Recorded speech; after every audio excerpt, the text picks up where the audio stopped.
નમસ્કાર મિત્રો, સ્વાગત છે તમારું આપણી ચેનલમાં. તો મિત્રો, તમને બધાને ખબર જ છે કે આપણે થોડા દિવસ જ પહેલા ટૂંકમાં પહેલો ભાગ આનો લાવ્યા હતા, બરાબર, પહેલો પાઠ. હવે આજે આપણે બીજો ભાગ લઈ આવ્યા છીએ. તો મિત્રો, હજી પણ જો તમે કોર્સની વિગત તમને, અને બીજું તમને કોર્સ સાથે 5 mock test free of cost આપવામાં આવેલી છે. એટલે મોક ટેસ્ટના ભાવમાં MCQ નો કોર્સ સરસ મજાનો મિત્રો રિવિઝન કરવા માટે આ સૌથી બેસ્ટ કોર્સ છે. એકવાર અવશ્ય વિઝિટ કરી લેજો. હવે આપણે ચાલુ કરીએ આપણો કોર્સ. મિત્રો, કોર્સની ડિટેલ્સમાં હું તમને કહી દઉં ને કે આટલું બધું મળશે, અને સાથે આમાં છે ને 5 મોક ટેસ્ટ. મિત્રો, મોક ટેસ્ટ ફરજિયાત બધાએ દેવાની છે, કારણ કે 210 માર્કનું પેપર છે, અને બીજું તમારે નેગેટિવ માર્કિંગ પણ છે. કારણ કે જનરલી ઇલેક્ટ્રિશિયન અને વાયરમેનના સ્ટુડન્ટ છે ને, એ નેગેટિવ માર્કિંગ માટે ટેવાયેલા હોતા નથી, પણ તમારે મિત્રો ખાસ પ્રિપેરેશન કરવાની છે. એટલે 5 મોક ટેસ્ટ એ તમને આપી દીધી છે. અને મિત્રો, અગત્યના પ્રશ્નો, આ પ્રશ્નો કરી લેશો ને એટલે 100% તમારું સિલેક્શન થશે. એનું કારણ છે ખૂબ અગત્યના પ્રશ્નો, તો IMP પ્રશ્નો છે. અને છેલ્લે હવે થોડા દિવસમાં થિયરી કરવા કરતાં પ્રશ્નો કરીએ એ સારો. અને મિત્રો, તમને આવું કન્ટેન્ટ ક્યાંય મળશે નહીં. એટલે એકવાર મિત્રો અવશ્ય જોઈ લેજો. અને જો આ મોક ટેસ્ટ ટાઈમ ટેબલ, એમાં જ મિત્રો મોક ટેસ્ટ તમને મળશે. પહેલી મોક ટેસ્ટ મુકાઈ ગઈ છે, પછી 27 તારીખે, 30 તારીખે, 4 તારીખે અને 9 તારીખે. મિત્રો, આ તમે ગણો ને તો આ 1050 પ્રશ્નો તો આ જ છે.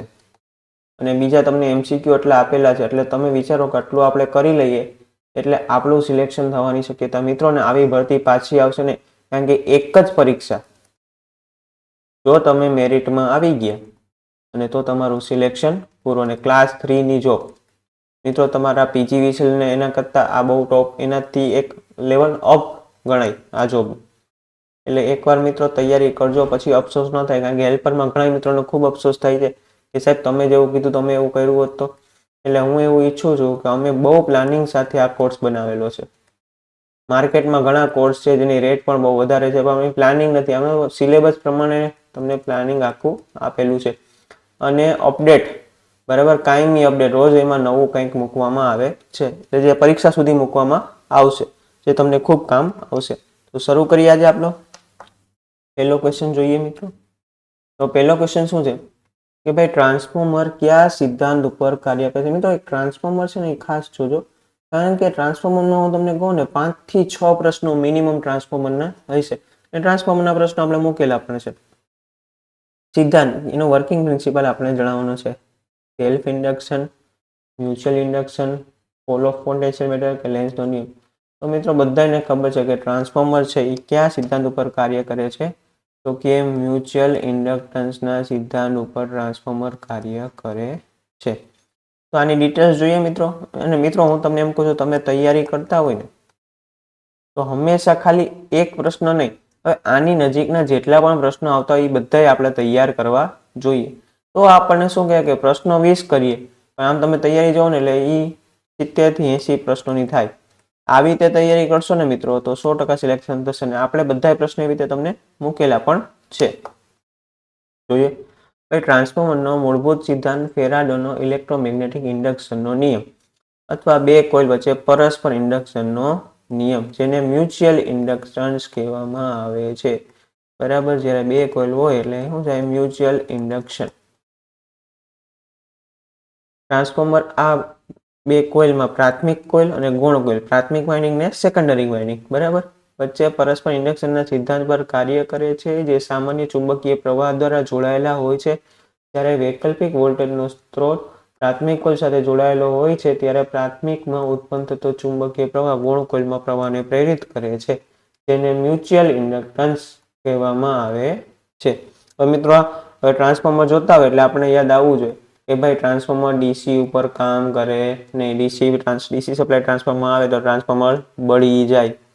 એટલે આવું બધું ખાસ છે. પછી ટ્રાન્સફોર્મરનો રેશિયો, બરાબર, પછી step up transformer, step down transformer, આવું બધું તૈયાર કરવું. નેક્સ્ટ સ્લાઇડ જોઈએ, નેક્સ્ટ પ્રશ્ન જોઈએ. એનર્જી મીટરનો અચળાંક શું છે?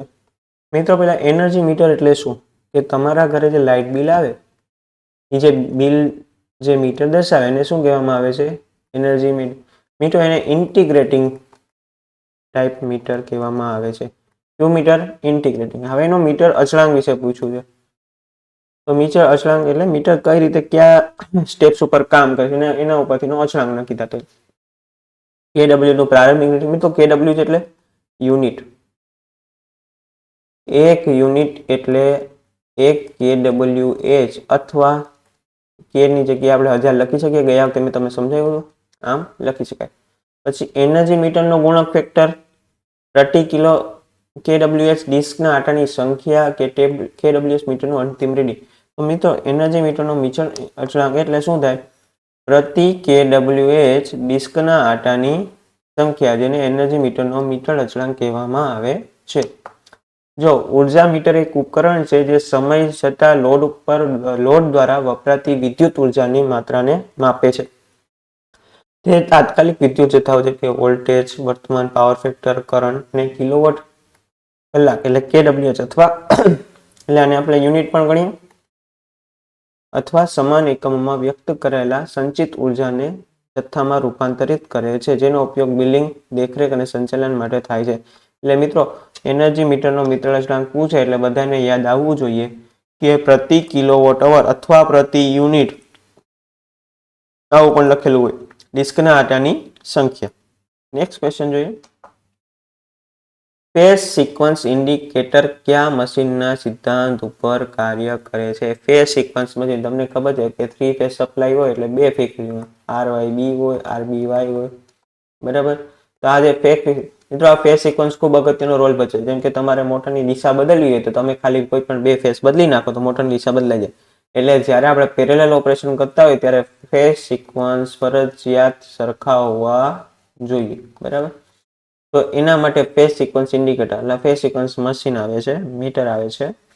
તો એ કયા સિદ્ધાંત, એનો વર્કિંગ પ્રિન્સિપાલ શું છે? ડીસી મોટરના પ્રિન્સિપાલ ઉપર, 3 ફેઝ ઇન્ડક્શન મોટરના પ્રિન્સિપાલ ઉપર, રોટરી કન્વર્ટર કે યુનિવર્સલ મોટર? તો એમાં શું આવશે મિત્રો કે 3 ફેઝ ઇન્ડક્શન મોટરના પ્રિન્સિપાલ ઉપર ફેઝ સિક્વન્સ ઇન્ડિકેટિંગ મશીન કામ કરે છે. ઇન્ડક્શન મોટર પ્રિન્સિપાલ એટલે ઘણા rotary type phase sequence meter આ એક નાનકડા 3 ફેઝ ઇન્ડક્શન મોટરના સિદ્ધાંત ઉપર કાર્ય કરે છે. ત્રણેય ફેઝ જોડાતા ચુંબકીય ક્ષેત્ર રોટેટિંગ મેગ્નેટિક ફિલ્ડ ફરતું ચુંબકીય ક્ષેત્ર બને મિત્રો. આ ત્રણ હોય ફેઝ, એમાં ત્રણેયમાં ફેઝ ડિસ્પ્લેસમેન્ટ કેટલો હોય મિત્રો? 120 ડિગ્રી. યાદ રાખજો. તે ક્ષેત્રની દિશા અનુસાર ઇન્ડિકેટરનો રોટરી ઘડિયાળની દિશામાં અથવા ઘડિયાળની વિપરીત દિશામાં ફરે છે, જેના આધારે ફેઝ સિક્વન્સ RYB અથવા RBY જાણી શકે છે.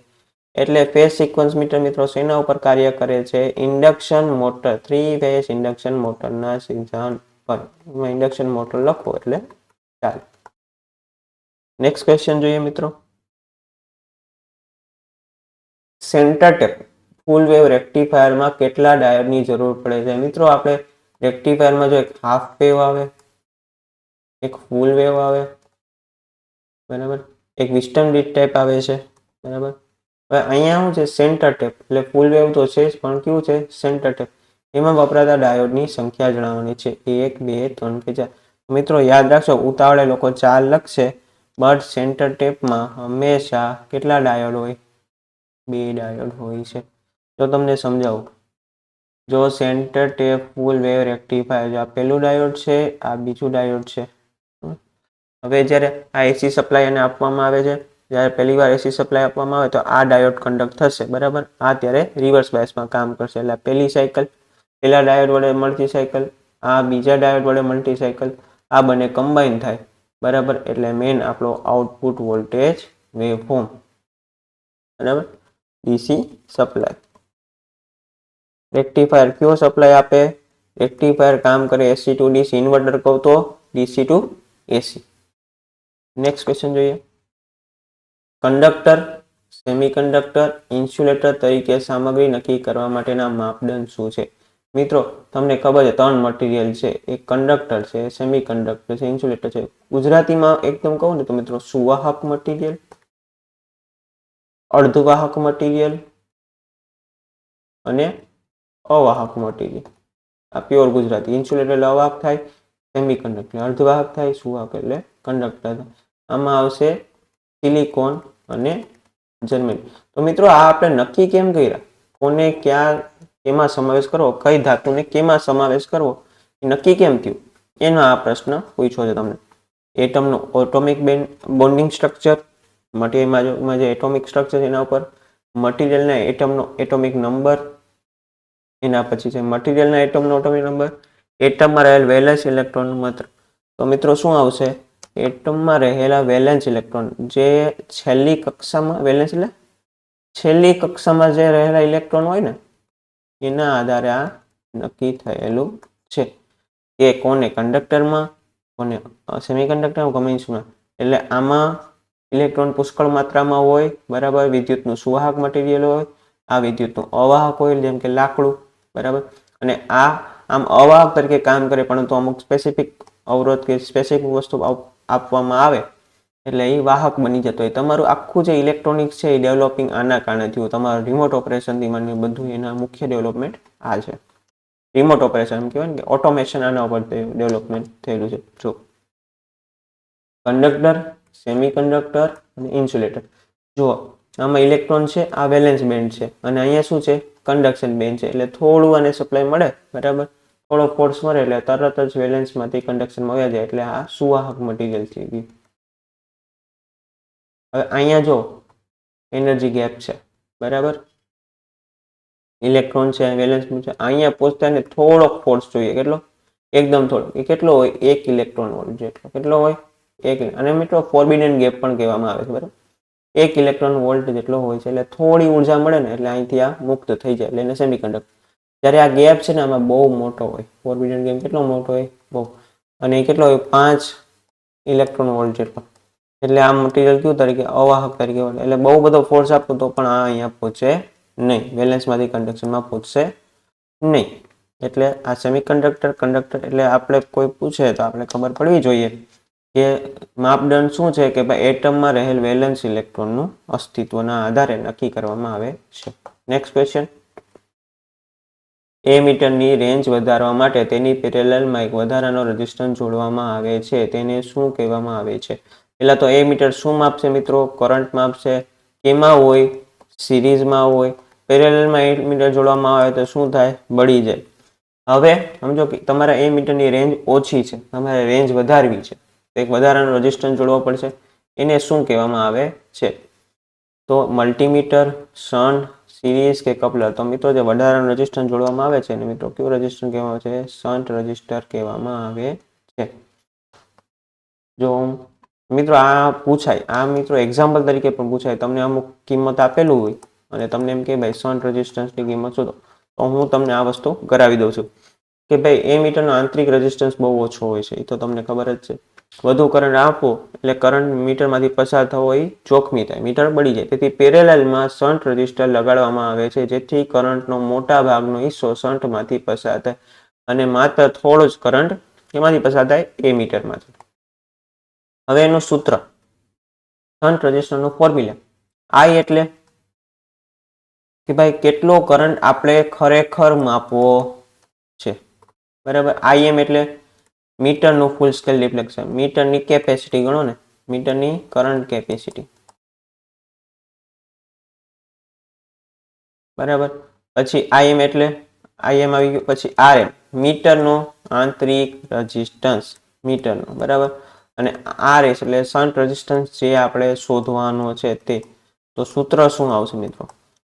RS બરાબર Im મીટરની કરંટ કેપેસિટી, મીટરનો રેઝિસ્ટન્સ, છેદમાં I ફૂલ સ્કેલ જે શોધવાનું છે માઇનસ Im. મિત્રો ફોર્મ્યુલા યાદ રાખજો, આનો એક્ઝામ્પલ પૂછાઈ શકે છે, મોસ્ટ IMP છે અને બહુ સહેલો પણ છે. ઘણા પણ આ હે ને બહુ સહેલું એક્ઝામ્પલ છે, બરાબર. ઇઝીલી તમને જવાબ મળી જાય. તમે કે આ બધી ચારેય વસ્તુ આપેલી છે, 3 વસ્તુ આપેલી છે. Im આપેલું છે, Rm આપેલું છે, બરાબર. I તો RS આપણને મળી જાય. એટલે મિત્રો યાદ રાખજો, શન્ટ રેઝિસ્ટન્સ અને એની કિંમત કઈ રીતે શોધવી એ પણ તમને આવડવું જોઈએ. નેક્સ્ટ ક્વેશ્ચન જોઈએ. મિત્રો આવું તૈયાર કરો, બરાબર. એકદમ સહેલું તૈયાર કરીને મને આવડી ગયું એમ નહીં. જે પરીક્ષામાં પૂછાય એની આપણે તૈયારી કરવી છે. ત્યાં પછી સ્માર્ટ વાયરિંગના ખ્યાલમાં ગેજેટને ચાલુ બંધ કરવા માટે હમણાં બધાને સ્માર્ટ વાયરિંગ સાહેબ, ઓટોમેશન જોઈએ, રિમોટ જોઈએ, રિમોટથી ચાલુ બંધ, પંખા ચાલુ બંધ થાય, લાઇટ ચાલુ બંધ થાય, બધું. રિમોટ કંટ્રોલ યુનિટ, બરાબર, આપણા બોલેલા શબ્દો, મોબાઈલ એપ્લિકેશન કે આપેલા તમામ. તો શું આવશે ભાઈ? સ્માર્ટ વાયરિંગ એટલે બધુંય જોઈએ ભાઈ સાહેબ. રિમોટ પણ જોઈએ, મોબાઈલથી પણ ચાલે, ગૂગલ એલેક્સા મોઢે બોલું તોય ચાલે ને મોબાઈલ એપ્લિકેશન ચાલે. એટલે સ્માર્ટ વાયરિંગમાં તો ભાઈ હમણાં બધુંય જોઈએ ભાઈ. એક ફીચર્સ ઓછું હોય તો ન ચાલે. ફીચર્સ પ્રમાણે ભાવ હોય. ઘણીમાં ખાલી રિમોટ આવતો હોય તેની કિંમત ઓછી હોય, ઘણીમાં આ આવતું હોય, ઘણીમાં ત્રણેય આવતું હોય તેની કિંમત વધારે થાય. અહીંયા મેં તમને સ્માર્ટ વાયરિંગ માટે આપણી ઇન્ડિયન બ્રાન્ડ છે ભાઈ, ભારતની બ્રાન્ડ છે ભાઈ, ટિંગસી. કોઈને એવું હોય કે સાહેબ આ કઈ રીતે યુઝ કરો તો મને મેસેજ કરજો, તમને મસ્ત મજાનો વિડીયો બનાવીને કહીશ કઈ રીતે આનો યુઝ કરવો, કઈ રીતે ઉપયોગ કરવો, કઈ રીતે ફિટ કરવું. બરાબર, તમે તો ઇલેક્ટ્રિશિયન વાયરમેનના સ્ટુડન્ટ છો એટલે તમને તો આ ફિટ હું એમ કહેવાય ને કે 5 મિનિટમાં તમને આખું આ કરાવી શકું છું. માર્કેટમાં બહુ મોંઘું છે, ફિટિંગ કરાવે એટલે 200-500 રૂપિયા લે. બરાબર, પણ આપણે તો આ સ્ટુડન્ટ છીએ એટલે આપણે તો આ બધું શું કે એમ રમત જેવું છે. એટલે જોજો તમને, બરાબર, આ એક બહુ મસ્ત પ્રોડક્ટ છે. પછી ડીસી સર્કિટમાં તરંગનો આકાર કેવો હોય છે? બે સર્કિટ છે કે આપણે એસી અને એક આવશે ડીસી. ફૂલ ફોર્મ આવડવું જોઈએ. અલ્ટરનેટિંગ કરંટ અને ડાયરેક્ટ કરંટ. એમાં તરંગનો પ્રકાર કેવો હોય? Sine wave, pulsating, non linear કે લિનિયર. તો શું આવશે? ડીસી સર્કિટમાં કેવું આવશે? લિનિયર ગ્રાફ હોય છે. ગ્રાફ દેખાડો ને, જો આ ડાયરેક્ટ કરંટ, ડીસી કરંટ સીધો સમય સાથે એને કોઈ લેવા દેવા નહીં. મૂલ્ય પણ કોન્સ્ટન્ટ. જ્યારે સમય સાથે આની કિંમત બદલાતી જાય અને પછી આવી રીતે ચેન્જ પણ થતું જાય. આને કયું કહેવાય મિત્રો?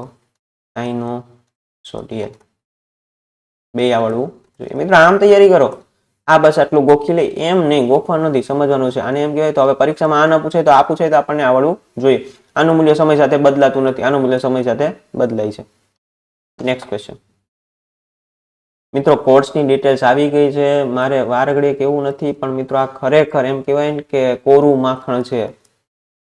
આ રિવિઝન કરી લેશો, આ તૈયાર કરી લેશો ને તો હું તો એમ કહું છું કે તમારે 120 માર્કની તો પહેલા તમારે ચિંતા કરવાની છે જ નહીં. બરાબર, અને બાકીનું આજે તમને કમ્પ્રેહેન્શન, ઇંગ્લિશ કમ્પ્રેહેન્શન આટલું બધું આ બંધારણના MCQ તમને આમાં આપી દીધા છે. ક્રીમ આપી જ દીધું છે. બરાબર, સંદીપ સાહેબે આ ત્રણેય વસ્તુ તમને બહુ મસ્ત રીતે આપેલી છે. અને કરંટ અફેરની લાઈવ આપણે વિડીયો પણ આવશે. તો હવે આ જે બાકીનું વધ્યું એના માટે તો આપણે કીધું ને કોરું આમ કમ્પ્લીટ અને મેથ 5 મોક ટેસ્ટ ફ્રી. કોઈ મોક ટેસ્ટ બીજી લેવાની નથી, એ પણ લાઈવ. જેમ તમારી CBRT એક્ઝામ છે ને, તો આ CBRT એક્ઝામ પ્રમાણે જ આ તમારે લેવાશે વિથ નેગેટિવ માર્કિંગ. એ તમને ખબર પડે. ઘણાને હેલ્પરમાં હમણાં એવું થયું કે સાહેબ મારા તો છે ને સાચા વધારે પડ્યા પણ ખોટા બહુ પડી ગયા, એમાં મારે 40 માર્ક નથી થયા. ભાઈ એ બધું પ્રેક્ટિસ એના માટે જ. બરાબર, એટલે એ નેગેટિવ માર્કિંગ સાથે આપણે કામ કરવાનું છે. હોકા યંત્રમાં નીચેના પૈકી કયું મેગ્નેટ વપરાય છે? પહેલા તો હોકા યંત્ર એટલે દિશા સૂચક યંત્ર. આપણે ખબર જ છે કે આપણે જો વહાણમાં ને બોટમાં જતા હોય ત્યારે દિશા માટે આપણે હોકા યંત્રનો ઉપયોગ કરતા હોય, કારણ કે એમાં ઇલેક્ટ્રિસિટીની જરૂર ન પડતી. એમાં કયું મેગ્નેટ હોય? બાર મેગ્નેટ, સોયાકાર મેગ્નેટ, નળાકાર મેગ્નેટ કે હોર્સુ મેગ્નેટ? તો શું આવશે મિત્રો? સોયાકાર ટાઈપનું મેગ્નેટ હોય છે. તો સોયાકાર આપણે બધાને હોય ને, બરાબર, એ ટૂંકમાં ફિશિંગ કરતા હોય એની પાસે હોકા યંત્ર હોય. હોકા કાયમી ચુંબક અથવા પરમાનન્ટ મેગ્નેટ વપરાય છે. નાનું બાર મેગ્નેટ અથવા ચુંબકીય સોય છે. જે પૃથ્વીના ચુંબકીય ક્ષેત્ર સાથે સરખાઈને ઉત્તર અને દક્ષિણ દિશા દર્શાવે છે. એટલે શું આવશે? સોયાકાર પ્રકારનું મેગ્નેટ. બધા એમ કે નળાકાર નહીં, નળાકાર પ્રકારનું સોયાકાર મેગ્નેટ આવે છે. બરાબર, સ્ટાર કનેક્ટેડ 3 ફેઝ લાઇનમાં લાઇન વોલ્ટેજ 415 છે, તો ફેઝ વોલ્ટેજ કેટલો હશે? મિત્રો સ્ટાર ડેલ્ટા સ્ટાર્ટર બધાને ખબર હોવી જોઈએ. શરૂઆતના વોલ્ટેજ ઘટાડવા માટે જ આપણે શરૂઆતમાં મોટને સ્ટારમાં કરી છે, પછી ડેલ્ટામાં. તો આજે શરૂઆતના વોલ્ટેજ છે એ કેટલા √3 ટાઈમ ઘટી જાય. બરાબર, એટલે જનરલી કેટલા થશે મિત્રો? √3 એટલે 415 ભાગ્યા 1.73 કરશો એટલે સમથિંગ મિત્રો 240 વોલ્ટ સમથિંગ તમારો જવાબ આવશે. મિત્રો હવે લાઇન વોલ્ટેજ ને ફેઝ ડેલ્ટા પોઈન્ટ છે, સ્ટાર કનેક્શન છે એટલે ન્યુટ્રલ પોઈન્ટ અહીંયા બને. આ બે લાઇન વચ્ચેનો વોલ્ટેજ, આ લાઇન વચ્ચેનો વોલ્ટેજ કહેવાય, આ શું કહેવાય? Phase voltage. બરાબર, તો એક સૂત્ર છે V ફેઝ બરાબર VL/√3. બરાબર, આના ઉપરથી જો VRN બરાબર VRY ના છેદમાં √3. 3 એટલે ભાગ્યા કરો એટલે 240 જેવું થઈ જાય 415 માંથી. મિત્રો યાદ રાખજો સ્ટાર કનેક્શન છે. ડેલ્ટા કનેક્શન હોય તો વોલ્ટેજમાં કોઈ ફેરફાર ન થાય પણ કરંટમાં ઘટાડો થાય. નેક્સ્ટ જોઈએ ટ્રાન્સફોર્મરમાં બ્રીધરનું કાર્ય શું? સાહેબ બ્રીધર એટલે શું કહેવાય ખબર? ટ્રાન્સફોર્મરનું નાક કહેવાય, એટલું યાદ રાખજો. ગરમીનું અવલોકન કરે, તેલનું સ્તર સૂચવે, ભેજના પ્રવેશને અટકાવે કે ટાંકીનું. તો બ્રીધરમાં મિત્રો શું યાદ રાખશું? ભેજને અટકાવવાનું કામ બ્રીધર કરે છે. ટ્રાન્સફોર્મરનું નાક કે હવા જે જાય એ સૂકી જાય, ભેજ વાળી જાય નહીં. બાકી ઓઇલમાં શું થાય? મોઇશ્ચર આવે અને એની ડાઇલેક્ટ્રિક ટ્રેન્ડમાં ઘટાડો થાય. જો ટ્રાન્સફોર્મરનું બ્રીધરનું મુખ્ય કારણ ટ્રાન્સફોર્મરના તેલમાં એટલે કે ઓઇલમાં ભેજ પ્રવેશતા અટકાવવાનું છે. બ્રીધરનું કાર્ય વાતાવરણની ભેજ રોકી ટ્રાન્સફોર્મરના તેલ ગરમ થાય ત્યારે હવાની અદલાબદલી થતી હોય માટે કન્સર્ન ટેન્કમાં જે હવા જાય તો આ હવામાં રહેલી ભેજ ટ્રાન્સફોર્મરના તેલને ખરાબ ન કરે એનું ધ્યાન રાખવું. બ્રીધર ભેજને શોષી લે છે અને તેલનું જીવન વધારે છે, આયુષ્ય વધારે છે અને તેલ ભેજમાં ન જાય તે ઇન્સ્યુલેશન પ્રોપર્ટી જાળવી રાખે છે. બ્રીધરમાં બીજું શું હોય મિત્રો? Silica gel. આના પ્રશ્નો બહુ પૂછાય છે. હવાને શુદ્ધ કરવા માટે વપરાય છે, જે હવામાંથી ભેજ શોષી લે છે. જો પહેલા તો ટ્રાન્સફોર્મર દેખાડ્યું અને અહીંયા તમારું આ કન્ઝર્વેટર ટેન્ક છે, અહીંયા છે બ્રીધર. બ્રીધરમાં અહીંયા શું ભરેલો ખબર મિત્રો? આ ભરેલો. આને શું કહેવામાં આવે? Silica gel. તમે કે સાહેબ અહીંયા તમે બ્લુ કલરની નાખી છે, અહીંયા તમે ગુલાબી કલરની નાખી. તો મિત્રો કે જે નવી હોય ને કે જેમાં ભેજ ન પ્રવેશ હોય એ કયા કલરની હોય? બ્લુ કલરની. પછી જ્યારે એમાં ભેજ પ્રવેશી જાય ને બરાબર એટલે સમયાંતરે એનો જે કલર છે ને એ કયો થઈ જાય? ગુલાબી થઈ જાય. એટલે આ શું છે કે ભાઈ સિલિકા જેલ ખરાબ થઈ ગઈ અથવા બદલવી પડશે. અને આને પછી તમે હીટિંગ કરો બરાબર તો એ પાછી બ્લુ કલર થઈ જાય. કલર યાદ હોવો જોઈએ. પ્રશ્ન પૂછાય છે બ્રીધરમાં કયો શું હોય? તો સિલિકા જેલ હોય. સિલિકા જેલ ટૂંકમાં જેને ભેજ ન શોષાય બ્લુ કલરની હોય, જેને ભેજ શોષાઈ જાય એ કયા કલરની થાય? કે ગુલાબી કલરની થાય. કેપેસિટરનો સાધારણ એકમ અને વ્યવહારિક એકમ. એકમ મિત્રો એકમ ખાસ પૂછે તો કેપેસિટરનો બધાને ખબર છે સાહેબ સાધારણ એકમ છે ફેરાડે. ફેરાડે પણ બહુ મોટો છે એટલે આપણે જનરલી કેવું વાપરીએ છીએ? માઇક્રો. ફેરાડે કેપિટલ એફ અને માઇક્રો એટલે આમ અને એફ. માઇક્રો એટલે બધાને ખબર પડી જોઈએ 10⁻6 થાય. કેપેસિટર એક એવો વિદ્યુત ઘટક છે જે વિદ્યુત ઉર્જાને વિદ્યુત ક્ષેત્રના રૂપમાં સંગ્રહિત કરે છે.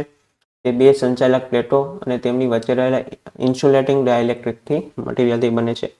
પ્લેટો પર વોલ્ટેજ આપતા કેપેસિટર ચાર્જ સંગ્રહ કરે છે. તેનું મુખ્ય કાર્ય ચાર્જ સંગ્રહવું, વોલ્ટેજને સમાન રાખવું, ડીસીને રોકીને એસી પાવરને મંજૂરી આપવાનું છે.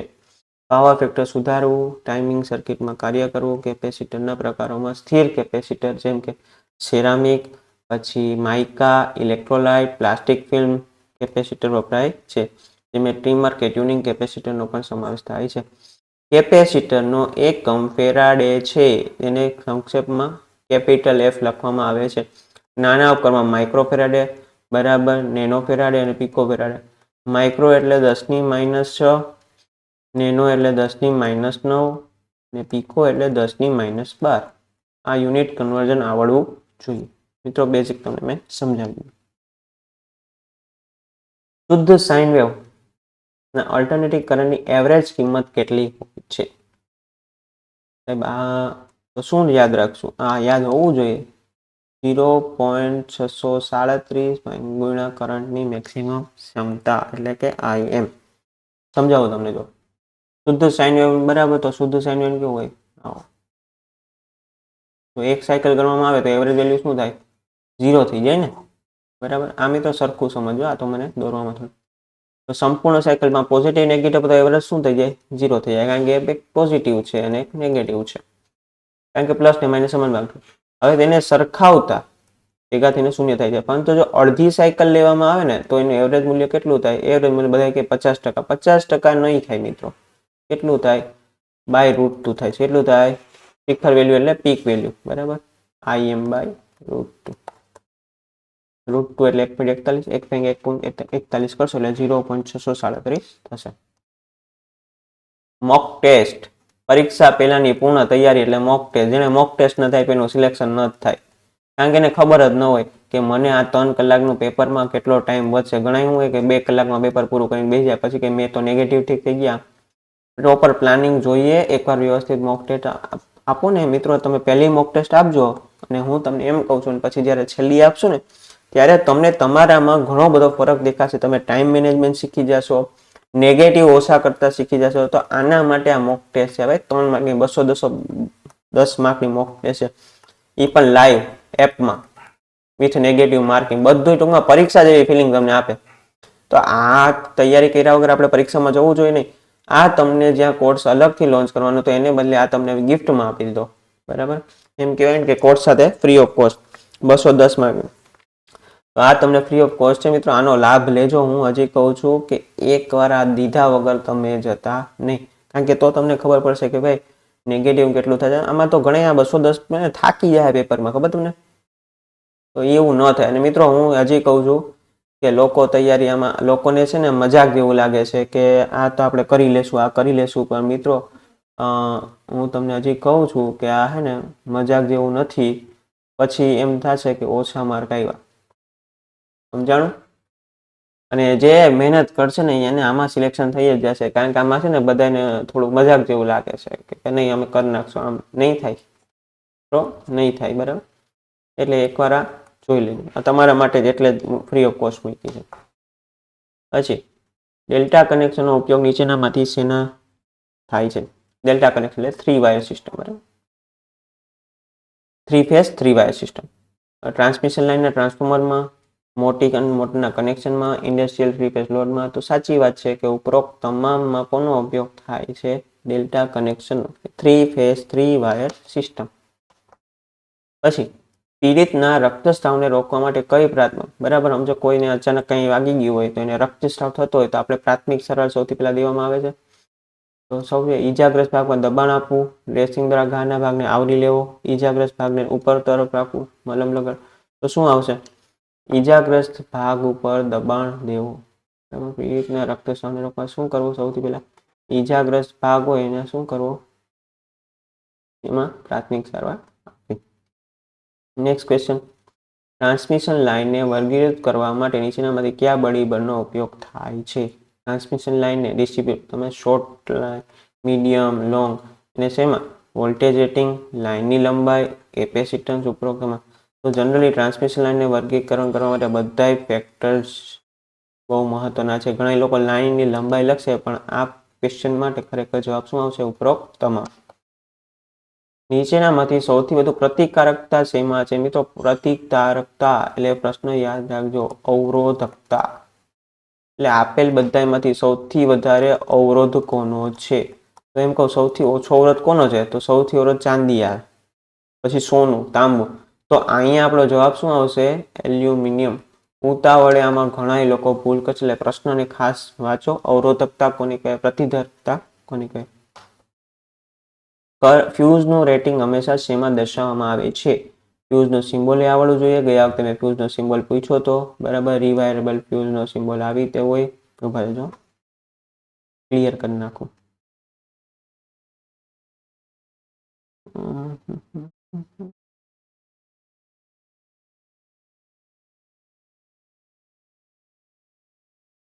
રિવાયરેબલ ફ્યુઝ હોય ને એનો આવી રીતે હોય. એટલે આ ફ્યુઝના સિમ્બોલ આપણે બધા તમને આપેલા જ છે આપણા કોર્સમાં, એ તમે ખાસ જોજો, ખૂબ મહત્વના છે. ઓહમ, વોલ્ટ એમ્પિયર કે વોલ્ટ એમ્પિયર, ઘણા વી કા આ બેમાંથી લખશે, પણ યાદ રાખજો ફ્યુઝનું રેટિંગ હંમેશા કેમાં હોય? એમ્પિયર. ડિસ્ટ્રીબ્યુશન ફીડરમાં ફીડરનું કાર્ય શું? ડિસ્ટ્રીબ્યુશન સિસ્ટમમાં ફીડર બધા એમ કે મારે આ ફીડર છે, મારે આ ફીડર. ફીડરનું મુખ્ય કાર્ય શું છે? વોલ્ટેજ નિયંત્રણ, ફ્રીક્વન્સી નિયંત્રણ, વીજળીનું વિતરણ કે એક પણ નહીં. તો શું આવશે મિત્રો? વીજળીનું વિતરણ કરવાનું કામ ખાલી ફીડરનું છે, બીજું કાંઈ ઈ કરતો નથી. કોઈ પેરામીટરમાં ચેન્જીસ કરતું નથી. જો સબસ્ટેશનથી જે લાઈન નીકળે ને 11 kV, એ પછી આપણા ફીડરમાંથી ટીસીમાં જાય, ટીસીમાંથી અહીંયા પછી ટીસીમાંથી જે આઉટ જાય એ આપણે શું હોય? સર્વિસમેન. ઘરે મીટરમાં જે સપ્લાય આવે શું હોય? એ સર્વિસમેન હોય. શું હોય? સર્વિસમેન. અને સબસ્ટેશનથી સર્વિસમેન, બરાબર, ટીસી લગી જાય એ શું હોય? ફીડર. ફીડરમાં મિત્રો ટેપિંગ ન હોય, યાદ રાખજો. સર્વિસમેનમાં ટેપિંગ હોય. ફીડર એ વીજળી વિતરણ સિસ્ટમનો મુખ્ય તંત્રી ગણાય, જે પાવર સ્ટેશન અથવા રિસીપ્શન સ્ટેશનમાં ટ્રાન્સફોર્મર પરથી વીજળીને લોડ સુધી પહોંચાડવાનું કામ કરે છે. સબસ્ટેશનના ટ્રાન્સફોર્મર હોય ને અહીંયાથી અને સામે બીજા ટ્રાન્સફોર્મર સુધી પહોંચાડે તે વીજળી પહોંચાડવામાં મુખ્ય ભાગ છે, પરંતુ તેમાં કોઈ શાખાઓ ટેપિંગ કે શાખાકીય લોડ આપવાના હોતા નથી, કાંઈ હસ્તક્ષેપ હોતું નથી. એના પછી BIS પ્રમાણે MCB નું પ્રતીક. BIS પેલા તો ખબર પડી જાય, બ્યુરો ઓફ ઇન્ડિયન સ્ટાન્ડર્ડ.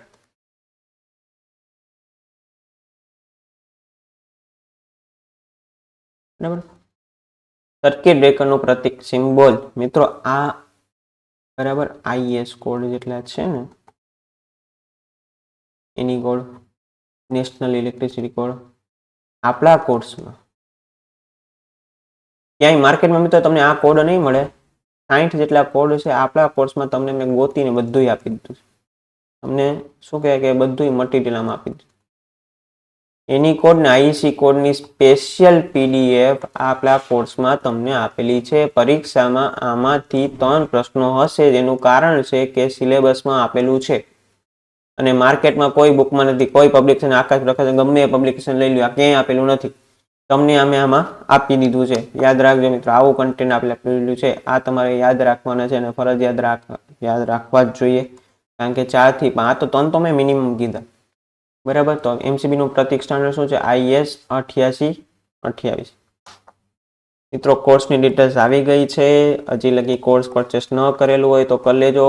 હમણાં જે કોર્સ પરચેસ કરશે એમને 5 mock test free of cost મળશે. મિત્રો આમાં જેટલું આપેલું છે એટલું તૈયાર કરશો ને એટલે હું ગેરંટી આપું છું કે તમારો કોન્ફિડન્સ ઓલરેડી 50% હાઈ હશે. અને મિત્રો મોક ટેસ્ટ ખાસ બરાબર એકદમ ક્લિયર. તો આવી રીતે તૈયારી કરવાની રહી છે. અને કાંઈ પણ પ્રશ્ન હોય તો આપણા સાહેબ પર એપમાં મેસેજ કરી લેજો અથવા સાહેબને મેસેજ કરી લેજો, તમને વહેલાસર રિપ્લાય મળી જશે. અને ખાસ કહું છું, આપણી સાથે જોડાયેલા રહેશો ને, કાંઈ હેલ્પરના મિત્રો જે આપણી સાથે જોડાયેલા તેનો રિસ્પોન્સ ખૂબ સારો છે.